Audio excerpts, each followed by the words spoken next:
আলহামদুলিল্লাহ, সবাই বলি আলহামদুলিল্লাহ। আলহামদুলিল্লাহ। এটা মাজু খান না? মাজু খান বাজারে অবস্থিত আল্লাহ সুবহানাহু ওয়া তাআলার অত্যন্ত প্রিয় একটি স্থান, বাইতুম মিন বুয়ুতিল্লাহ, আল্লাহর ঘরে সমবেত ইবাদাল্লাহ, আল্লাহর বান্দারা। আল্লাহ সুবহানাহু ওয়া তাআলা আমাদেরকে শাবান মাসে মাহে রমাদানকে সামনে রেখে মাহে রমাদানের পূর্ব প্রস্তুতি স্বরূপ কিছু আলোচনা, পর্যালোচনা, জানা, শেখা, নিজের জীবন গঠন করার প্রয়াস পাওয়া, নেক কাজে ব্রতী হওয়া, এই প্রচণ্ড গরমের মধ্যে দীর্ঘ সময়ের প্ল্যান করে কোরআন সুন্নাহ জানার জন্য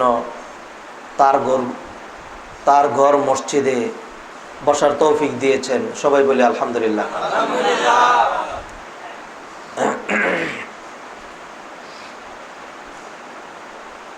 সম্মানিত ভাইয়েরা, আমরা আমাদের বড় পরিচয়, সম্মানজনক পরিচয়, গৌরবান্বিত identity, we are the slave and servant of almighty আল্লাহ সুবহানাহু ওয়া তাআলা। আমরা হইলাম আল্লাহর গোলাম, আল্লাহর দাস, আল্লাহর বান্দা। আলহামদুলিল্লাহ বলি। একটা প্রেসিডেন্টের পরিচিতে, একটা মন্ত্রীর পরিচয়ে, রাজা বাদশাহ, তারপর ক্ষমতাধর ব্যক্তি, এইগুলির মধ্যে কল্যাণ নেই। বড় কল্যাণ, বড় মর্যাদা গোলামির মধ্যে, দাসত্বের মধ্যে। নিজের হীনত্ব, দীনত্ব, দাসত্ব, ছোটত্ব, অসহায়ত্ব, দুর্বলতা, এইগুলো প্রকাশ করার মধ্যে নিজের অজানা, নিজেকে বিলীন করে দেওয়া, বিনয়ের চরম পরাকাষ্ঠা প্রদর্শনের মধ্যেই বান্দার কল্যাণ। ঠিক না? আলহামদুলিল্লাহ বলি। আল্লাহ সুবহানাহু ওয়া তাআলা সূরা ফুরকানের মধ্যে 19 পারার 4 নম্বর পৃষ্ঠায় আয়াত নাম্বার 63, ওই আয়াতে আল্লাহ সুবহানাহু ওয়া তাআলা তার যারা বান্দা হবে তাদের কিছু পরিচয় তুলে ধরেছেন। আল্লাহ সুবহানাহু ওয়া তাআলা বলছেন, আউযু বিল্লাহি মিনাশ শাইতানির রাজীম, ওয়া ইবাদুর রহমান আল্লাযীনা ইয়ামশুনা আলাল আরদি হাওনা ওয়া ইযা খাতাবাহুমুল জাহিলুনা ক্বালু সালামা। আল্লাহু আকবার। আল্লাহ বলছেন ইবাদুর রহমান। ইবাদ এটা আব্দুলের বহুবচন। ইবাদুর রহমান, রহমান কে বলেন দেখি? আল্লাহ। বিসমিল্লাহর মধ্যে আর রহমান আর রাহিম, এই দুটো হলো আয়াতাংশ, এক আয়াতের অংশ।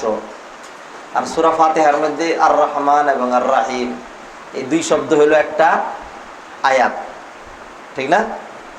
আলহামদুলিল্লাহি রাব্বিল আলামিন আর রহমানির রহিম।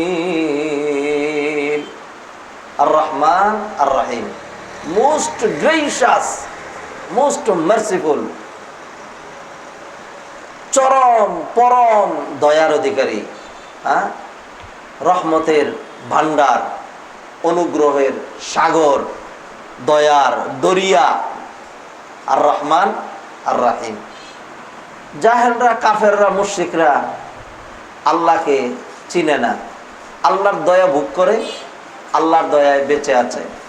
আল্লাহর দয়া করে এত কুফুরি, এত নাদানি, সব কিছুর পরেও রিজিক, ক্ষমতা, দুনিয়ার ইজ্জত বাড়ি গাড়ি, বুৎপত্তি, নেতৃত্ব, কর্তৃত্ব আল্লাহ সুবহানাহু ওয়া তাআলা কাফের দেখে দিচ্ছেন নাকি দিচ্ছেন না? দিচ্ছেন। দেওয়ার কথা ছিল কি? দেওয়ার কথা ছিল না, ঠিক না? তারপরও দিয়ে যাচ্ছেন। কিন্তু তারা বলে ক্বালু ওয়ামার রহমান, এই এর আগের আয়াতে,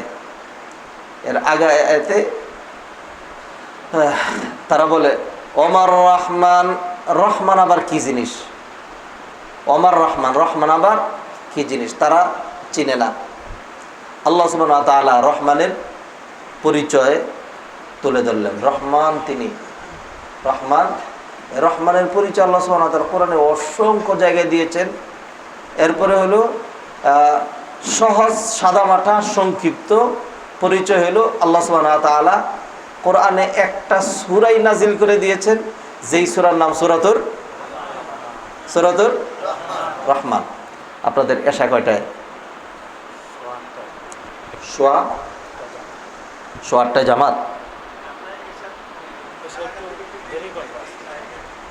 মানে আমি এইটাই জানতে চাচ্ছি, আপনারা যদি সোয়া 8টায় পড়েন তাহলে আমি অতটুকু আলোচনা করবো, আর যদি বলেন যে না আমরা একটু পিছনে করবো, আমি অতটুকু আলোচনা করবো। তো পিছনে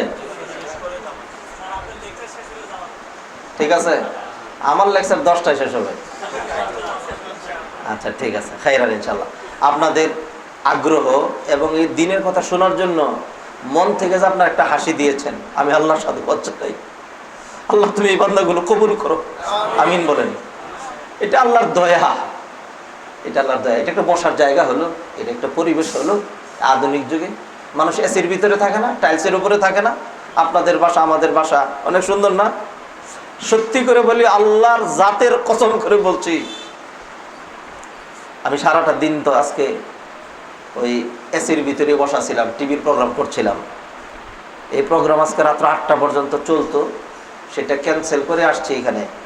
আমি এসে আপনাদের এই জীর্ণশীর্ণ পরিবেশ দেখে এখানে ঢুকে আমি জানি না কেন মাওলা রব্বুল আলামিন আমার মনের ভিতরে এত স্যাটিসফ্যাকশন, এত আত্মতৃপ্তি দিয়েছেন। আমি এখানে ঢুকতে পেরে, আপনাদের সামনে আসতে পেরে, কথা বলতে পারছি, হাজার হাজার মানুষের সামনে কথা বলি। কিন্তু আজকের এই ক্ষুদ্র পরিবেশে কথা বলে আমি কেন জানি এটা আল্লাহর পক্ষ থেকে আমার জন্য একটা ডিভাইন ব্লেসিংস, আমি একটা রব্বানি গিফট কেন জানি পেয়েছি। আলহামদুলিল্লাহ। একটু সময় ধরে কথা বলবো আজকে, ঠিক আছে? 8:30 বা 9:15 আমরা সালাত করব। একটু কথা বাড়াচ্ছি। আপনাদের যত আলোচনা হয়েছে এই মসজিদে, জুমাই হোক অন্য সব কিছু হোক, ওই একই পয়েন্ট ধরেও যদি আমি আলোচনা করি, তারপরেও দেখবেন নতুন কথা আসবে। উনি যে আলোচনা করছেন সেইগুলি আসবে না, ইনশাআল্লাহ অন্যান্য আলোচনা আসবে। যাই হোক, আল্লাহু আকবার, আল্লাহু আকবার। আল্লাহ বলছেন ইবাদুর রহমান, যারা রহমানের বান্দা, যারা রহমানের বান্দা, দয়াময় আল্লাহর বান্দা। এই পয়েন্ট ধরে আলোচনা শুরু করছে এই জন্য আল্লাহ সুবহানাহু ওয়া তাআলা আমাদের সবাইকে গোলামের বেশে, কোনো পরিচিতি নাই, কোনো মান নাই, কোনো মর্যাদা নাই, শান শৌকত নাই, কিচ্ছু নেই। একেবারে আমরা জমিনে বসছি, গরমের মধ্যে, গরম লাগবে, ভিজে যাব, কষ্ট হবে, ধৈর্য ধরবো, দীর্ঘক্ষণ কোরআন সুন্নাহ শুনবো। এইটা আমার বন্দিগি, এইটা আমার দাসত্ব, এইটা আমার হীনত্ব, এইটি আমার পরিচিতি। এই কাজের জন্যই মানে ভেরিয়াস টাইপস অফ ওয়ারশিপ, বিভিন্ন রকম ইবাদত করার জন্যই তো দিস ইজ ওয়াই আল্লাহ সুবহানাহু ওয়া তাআলা হ্যাজ ক্রিয়েটেড আস। কথা ঠিক কিনা? এই জন্য আল্লাহ আমাদেরকে সৃষ্টি করেছেন। আরেকবার বলি আলহামদুলিল্লাহ। কিছু ভূমিকা দিচ্ছি, একটা পয়েন্ট ধরেই কথা বলবো। জাহিলি যুগের লোকজন, মুশরিকরা, কাফেররা, বেঈমানরা দয়া নেয়, দয়া স্বীকার করে না। যেই থালে খায় সেই থালেই পায়খানা করে। এটার নাম হলো কৃতজ্ঞতা। শুধু না শুকরিয়া নয়, উল্টাটা করা হয়। ও আমার রহমান, রহমান আবার কে? আহারে নাদানরা, রহমানরে চিনলি না? যেই রহমান তাদেরকে সৃষ্টি করেছেন, যেই রহমান তাদেরকে এত নাফরমানি, এত কুফরির পরেও সদা সর্বদা দিয়ে যাচ্ছেন। নবী ইব্রাহিম আলাইহিস সালাতু সালাম কাবা ঘর নির্মাণ করার পরে শুধু মুসলমানদের জন্য দোয়া করলেন। নেক কাজ করার পরে দোয়া করলে দোয়া কবুল হয়, আর নবীদের দোয়া তো আল্লাহ সুবহানাহু ওয়া তাআলা কবুল করেন, আমাদের দোয়া কবুল করেন। এটা আল্লাহর ওয়াদা। যখন আপনি মন থেকে আল্লাহকে ডাক দিবেন, তখন সেই ডাক আল্লাহ সুবহানাহু ওয়া তাআলা কথা বলেন শুনবেনই। খালি কাজ হলে আপনার ডাকটা দিয়ে দেখেন মন থেকে। আর যদি এমন হয় যে ডাকছেন এরকম, হ্যাঁ রব্বানা যালামনা আনফুসানা, হ্যাঁ ওয়া কলবুহু লাহিন সাহিন, তার কলব হলো উদাসীন গাফেল, অন্যান্য কিছু ভাবছে, এমনি মুখ দিয়া রব্বানা যালামনা বলতেছে, আল্লাহ সুবহানাহু ওয়া তাআলা সেই দোয়া কবুল। আল্লাহর সাথে কলবের সম্পর্ক, মনের সম্পর্ক, আত্মার সম্পর্ক, হৃদয়ের কানেকশন, এটা যদি আপনি করতে পারেন, আপনি যা বলবেন আল্লাহ সুবহানাহু ওয়া তাআলা আপনার সব কথাই জি বলেন। বেনামাজিকে যাকাত দেওয়া যাবে। বেনামাজি যদি অ্যাবসলিউট বেনামাজি হয় তাহলে তার ঈমান থাকে না। আর যদি অ্যাবসলিউট মানে 100% যে একদমই নামাজ পড়ে না, যে নামাজ পড়ে আবার পড়ে না, এই লোকের ব্যাপারে উলামায়ে কেরাম যেহেতু এই ফতোয়া দেন নাই যে না সে কাফের, যতক্ষণ পর্যন্ত তাকে মুসলিম হিসেবে আমরা ট্রিট করব ততক্ষণ পর্যন্ত তাকে যাকাত দেওয়া যাবে। আর যাকাত ছাড়া যে সাধারণ দান সদকা, এগুলি একটা হিন্দু, আপনি যদি দেখেন হাতের মধ্যে ওই ইয়া পরা, শাক পরা একটা হিন্দু মহিলা, কপালের মধ্যে সিঁদুর দেওয়া, এরকম যদি দেখেন হিন্দু আপনার কাছে হাত পাচ্ছে, তখন আরো বেশি করে দিবেন। তখন কি আরো বেশি করে দিবেন। কারণ কি? তাইলে সে বুঝবে মুসলমানরা কি দানবীর, দান করে। সেও তো আল্লাহর একটা সৃষ্টি। আল্লাহ তার কুফরির কারণে তার দুনিয়া তো বন্ধ করে দেন নাই, তার দুনিয়ার সহযোগিতা করবেন। আখিরাতের জন্য আখিরাতের বিষয়টা আলাদা। অতএব দুনিয়ার সাধারণ সহযোগিতা কাফের বেঈমানরাও পাবে। আর যাকাত যেহেতু এটা ধর্মীয় ইবাদত, এইটা পাওয়ার জন্য শর্ত হলো মুসলমান হইতে হবে। কি হইতে হবে? শুধু এক শ্রেণীর কাফের পাবে, যদিও অনেক উলামায়ে কেরাম বলছেন যে রাসূলের জমানার পরে এখন আর এটা নাই। সেটা হলো আল মুআল্লাফাতি কুলুবুহুম, যারা এরকম যে ইসলামের কাছাকাছি চলে আসছে, একটু অর্থনৈতিক সহযোগিতা পাইলেই মুসলমান হয়ে যায়, এরকম লোক, এরকম কাফেরকেও যাকাত দেওয়া যাবে। জি, আর প্রশ্ন বাড়ায়েন না, এটা লাস্ট, আমরা নামাজ পড়ে শেষ করে দিই। জি আচ্ছা ঠিক আছে, আপনার জি বলেন। জি জি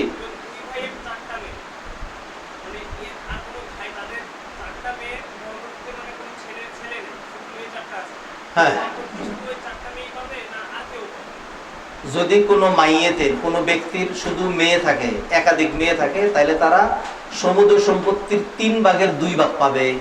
আবার বলি, কোনো মাইয়েতের, পুরুষ হোক মহিলা হোক, মাইয়েত সবসময় সম্পদ বন্টনের ক্ষেত্রে মাইয়েতের সাথে যে মারা গেছে, তার যদি শুধু মেয়ে থাকে, একাধিক 2 জন 3 জন 4 জন বা যত হোক, একাধিক, একের অধিক, তাহলে তারা কতটুকু পাবে? 3/2। আর যদি শুধু এক মেয়ে থাকে, তাহলে সমুদ্র সম্পত্তির অর্ধেক পাবে। ঠিক আছে, বাকিটা তার আর কোথায় কে কি আছে সেটা দেখা পরে দেওয়া যাবে, কিন্তু এর বেশি আর পাবে না। যাদের শুধু মেয়ে আছে, এইখান থেকে বাঁচার জন্য তার ভাইয়েরা, তার চাচারা, অন্যরা যেন না পায়, এই জন্য যারা নাকি শুধু মেয়ের নামে লিখে দিয়ে যায়, কবিরা গুনাহ হবে। কারণ আল্লাহর বন্টনের মধ্যে তুমি কি করছো? হস্তক্ষেপ করেছো। 100% হারাম, জায়েজ নাই।